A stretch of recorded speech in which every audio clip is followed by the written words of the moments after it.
मेरे शौहर चाइनीज़ है तो ये उनकी डिश है ना, तो आज ये मैं पाकिस्तानी वर्जन में बना रही हूँ। ये मैंने अपने हस्बैंड से सीखी है।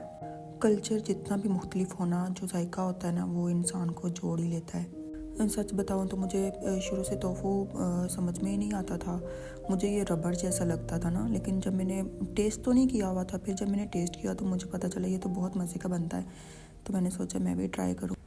मेरे शौहर जब बनाते हैं ना तो वो बहुत ज़्यादा ऑयल का इस्तेमाल करते हैं, और मैंने थोड़ा हेल्दी खाना होता है तो मैंने बहुत कम ऑयल का इस्तेमाल किया, वरना बहुत ज़्यादा ऑयल का इस्तेमाल करते हैं। और ये सच में ज़्यादा ऑयल में ज़्यादा मज़े का बनता है।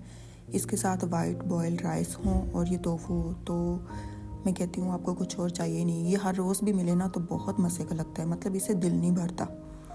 ये ना बहुत क्विक रेसिपी है, जैसे अंडा फ्राई करना होता है वैसे ही ये फ़ौरन से बन जाता है।